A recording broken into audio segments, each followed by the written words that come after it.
You wake up one morning, and everything feels heavier. The dreams you once had now taste like regret. The mirror doesn't lie anymore. It reflects someone who traded time for approval, potential for survival, years for moments that never meant anything. There's a quiet panic rising inside you, a whisper that says, "This isn't the life you were supposed to live." But you silence it, because it's easier to scroll, to work, to laugh at jokes you don't find funny, to survive another day inside a life that doesn't feel like yours. Nietzsche once said, "Your second life begins the moment you realize you have only one." Most people never realize it. They live as if they are immortal, as if mistakes can be erased, as if dreams can be postponed indefinitely, as if apologies can fix decades of being absent from their own lives. You weren't taught to live. You were taught to obey, to follow paths already paved by dead hands, to sacrifice wonder for stability, to surrender dreams at the altar of survival. You were taught to mistake existing for living. But then, something happens. Something cracks the illusion. Maybe it's the loss of someone you thought would be there forever. Maybe it's a betrayal so deep that it cuts your identity loose. Maybe it's waking up one morning and realizing you don't recognize the person you've become. Whatever it is, it shatters the spell. And for the first time, you see the truth. You don't have forever. You have now. You have whatever breath is filling your lungs in this moment. You have this fragile, brutal, beautiful chance to exist fully before everything you love and everything you are disappears. And in that moment, something extraordinary happens. You're no longer scared of failure. You're terrified of wasting what's left. You stop asking for permission to be yourself. You stop apologizing for wanting more. You stop living for applause that won't matter. Once you're gone, you realize no one is coming to save you. No perfect moment is arriving. No final warning will be given. This is it. Your life is happening. Right now, whether you're ready or not. Nietzsche believed that life must be lived as if you wouldn't have to live the same life over and over again. Infinitely. Every choice, every mistake, every regret, every wasted second. If you were forced to repeat today for eternity, would you scream in agony or whisper in gratitude? The terrifying beauty of life is that it demands your full presence without offering any guarantees. No guarantee of success, no guarantee of love, no guarantee of a second chance, only the guarantee of an ending. And yet, most people will spend more time decorating their graves than building their lives. You don't have to be most people. Your second life doesn't begin when you buy a new car, or change jobs, or move cities. It begins the moment you realize you have only one life, and that realization burns so deeply into your bones that you cannot go back to sleep. You start to live urgently, ferociously, gratefully. You start saying no to everything that shrinks you. You start saying yes to everything that ignites you. You begin to love with both hands, to forgive without bitterness, to dream without asking for permission. You stop waiting for a sign. You understand that you are the sign, that waking up was the miracle you were waiting for. And in that sacred realization, the realization that time is your greatest and most fragile possession, you are reborn, not as someone new, but as someone who finally decided to become real. Your second life doesn't erase the pain of the first. It honors it. It thanks it for the lessons, and then it lets it go. Because you can't live while dragging your coffin behind you. You have to let the dead things bury themselves and step forward, bruised, broken, imperfect, but finally alive. Because no matter how much time you think you have left, the only life that matters is the one you choose to live.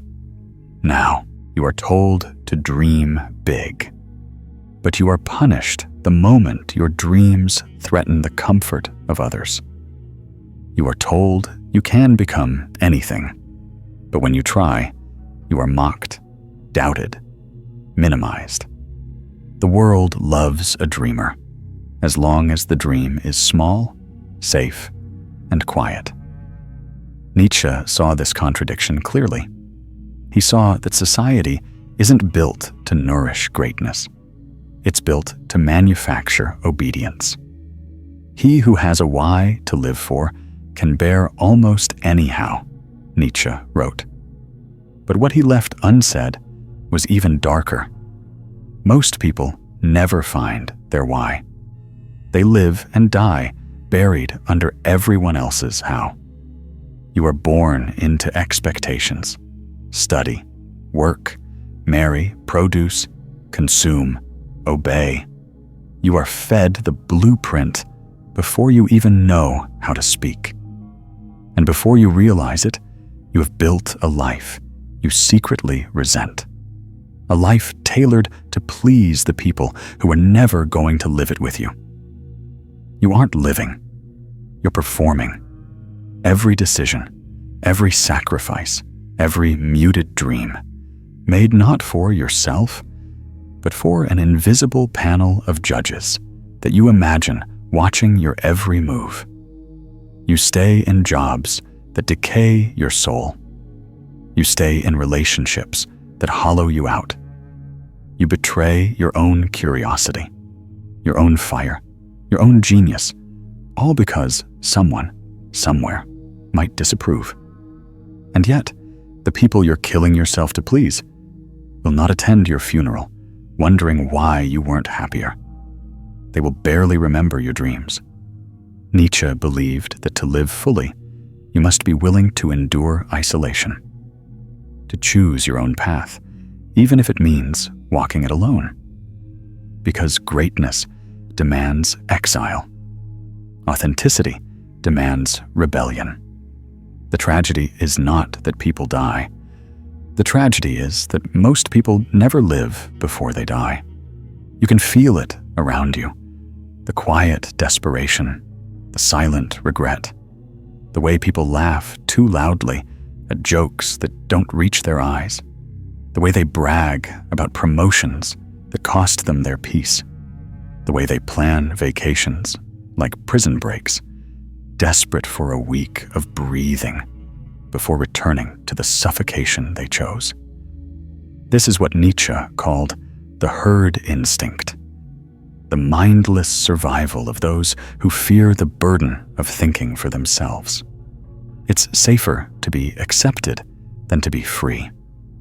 It's easier to be praised for your compliance than to be punished for your authenticity. But there is a hidden cost. A soul that betrays itself to belong will rot from within. You can decorate your cage. You can paint it gold. You can pretend the bars are beautiful. But a cage is still a cage. Freedom is not comfortable. Freedom is not safe. Freedom demands that you become terrifyingly responsible for your own life. And that terror is what keeps most people asleep. They tell themselves, it's not the right time. Maybe next year. I'll chase my dreams after the kids grow up. I'll start living after I retire. But time doesn't negotiate. It doesn't wait. It doesn't pity your excuses. The day you realize you have only one life is the day you either wake up or remain in the dream until it devours you. Nietzsche warned that if you do not confront your mortality consciously, it will confront you through regret. And regret is not a clean wound. It festers. It consumes. It poisons every memory of what could have been. You might think you have time to delay, but look closer. How many years have already blurred past you without meaning? How many days have you lived on autopilot, doing what was expected, never asking if it was what you truly wanted? You don't lose your life all at once. You lose it in tiny, invisible betrayals. A day here, a decision there, a dream postponed until it decays into a memory of what you might have been. Nietzsche didn't just offer philosophy. He offered a mirror, not to flatter you, but to terrify you into action. Because terror wakes you up. You weren't meant to be comfortable. You weren't meant to be safe. You were meant to burn, with purpose, with vision, with a life so authentically yours that the thought of living anyone else's dream disgusts you. And yet, the question remains, what will you do now that you know? Now that the truth has found you? The unbearable, undeniable, beautiful truth that you are running out of time. Will you shrink back into numbness? Will you rationalize your stagnation? Will you apologize for being alive? Or will you begin your second life? The life you were meant to live before fear rewrote your script? The choice is not philosophical. It is immediate. Every second you delay is a second stolen by the herd. Every second you wait for permission is a second your soul decays. There will never be a perfect time. There will never be an ideal moment. There will never be a guarantee that you won't fail. There will only ever be now. And now demands your courage. You don't wake up one morning drowning in regret. It doesn't hit like a thunderstorm. It creeps like a slow, cold fog. A missed opportunity here. A maybe later there.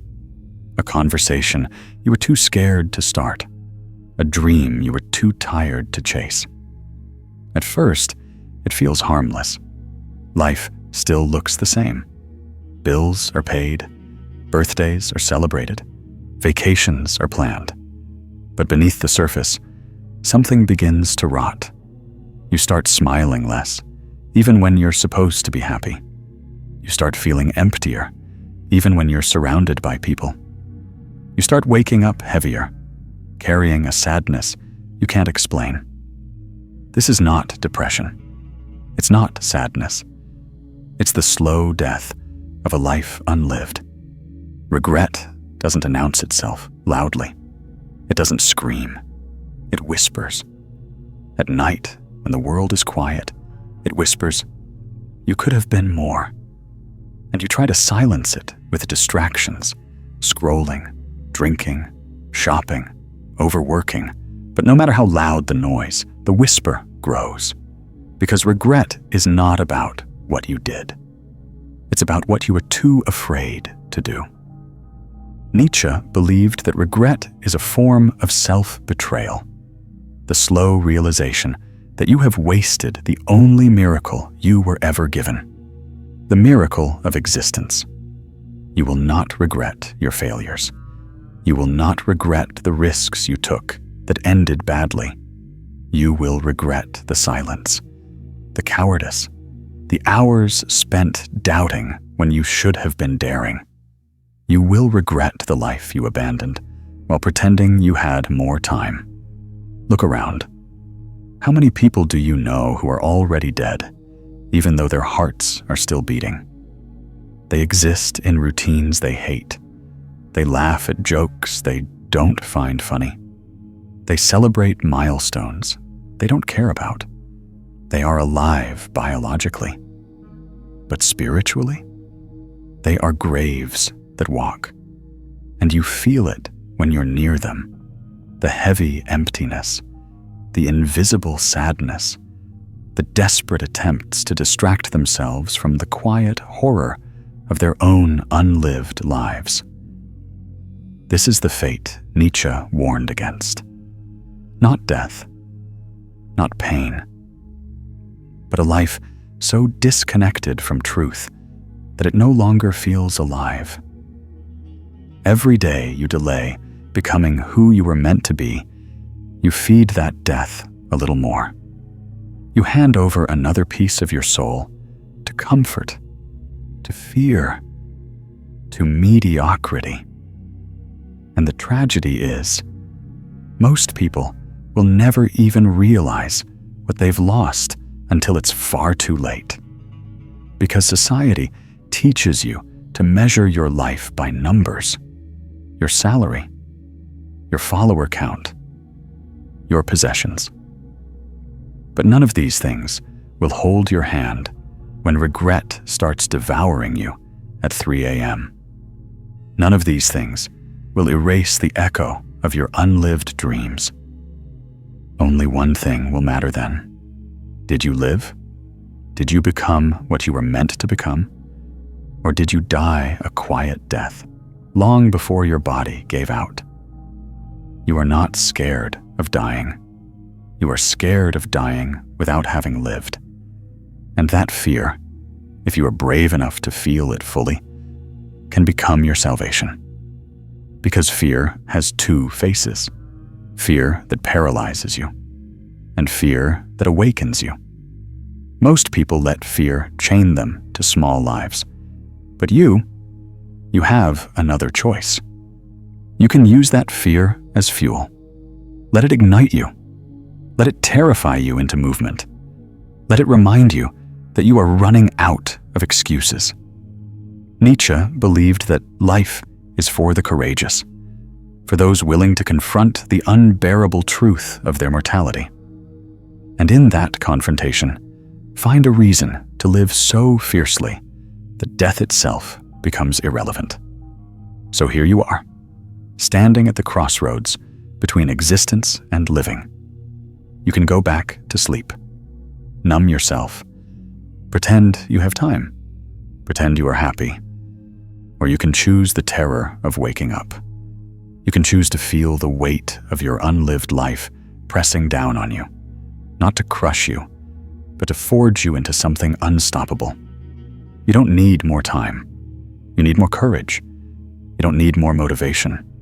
You need more brutal honesty. You don't need more years.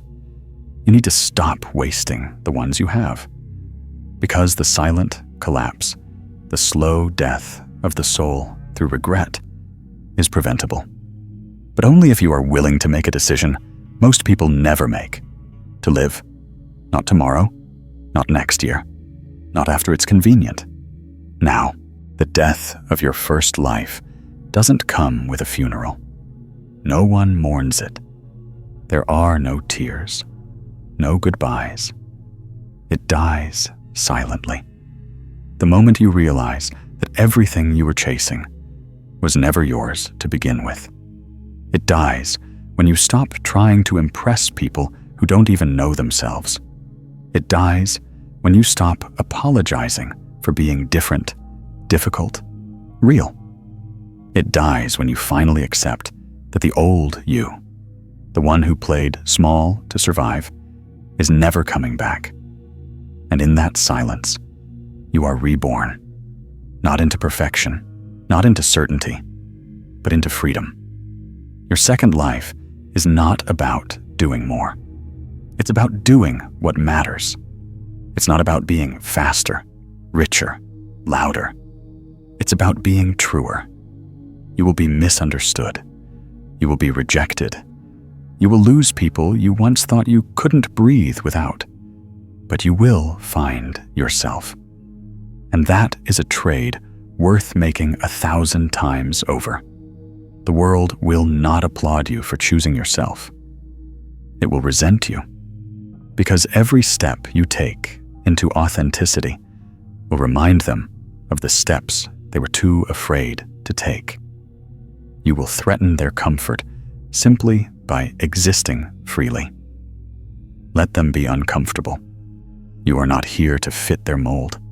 You are not here to make them feel better about staying small. You are here to burn, to blaze through your time with a fierceness that leaves no doubt that you were here, truly here. Nietzsche believed that the greatest sin is not suffering. It's mediocrity. It's a life half-lived, dreams half-dreamed, a soul half-awake. Your second life demands the full version of you, the one who dares, the one who speaks truth even when their voice shakes, the one who stands alone if necessary, rather than kneeling in a crowd. Living your second life will not be easy. There will be days when you question everything, days when fear feels louder than hope, days when it would be easier to go back to sleep. But remember this, pain is temporary, regret is eternal. You can heal from the wounds of risk. You cannot heal from the ache of never having tried.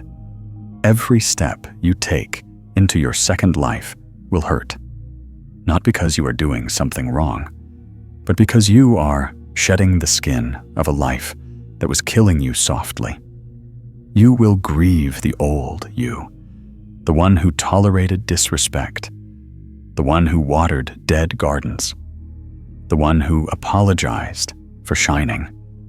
But you will rise, not because you are fearless, but because you finally understand that fear is not a reason to stop. It's a reason to run faster. If you knew you had only 1 year left, truly knew it, you would not waste another second playing small. You would stop explaining your worth. You would stop shrinking to be digestible. You would stop waiting for someone else to tell you that it's okay to live fully. You would live with urgency, with gratitude, with savage, unapologetic wonder. You would love the people who set your soul on fire. You would leave the places that made you forget your own name. You would chase the dreams that terrify you, because they are the only ones worth having. And you would not waste one more heartbeat asking permission. Your second life begins not when circumstances change, not when people change, not when the world finally understands you. It begins when you change, when you decide fully, fiercely, finally, that you are done surviving, that you are done existing, that you are ready to live, even if no one applauds you, even if no one follows you, even if no one understands you, because the first life was for them.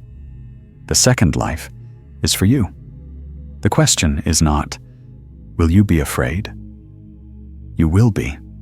The question is, will you choose life anyway? Because if you don't, you will spend the rest of your existence haunted by the ghost of the life you could have lived. But if you do, if you choose to burn brightly, even for a moment, even if it costs you everything safe and familiar, you will die with nothing left inside you but gratitude. Gratitude that you didn't leave this world without ever showing it who you truly were. Final words to the viewer. Emotional closure. You have one life, one fragile, fleeting miracle. Stop rehearsing. Stop waiting. Stop surviving. Live. Right now. Right here. Without apology. Because your second life is waiting. And it begins the moment you stop pretending you have time. Before you go, ask yourself, If today was the only day you were guaranteed, would you still waste it pretending? If this video awakened something inside you, comment below. I'm ready to live my second life. Not tomorrow, not someday, today.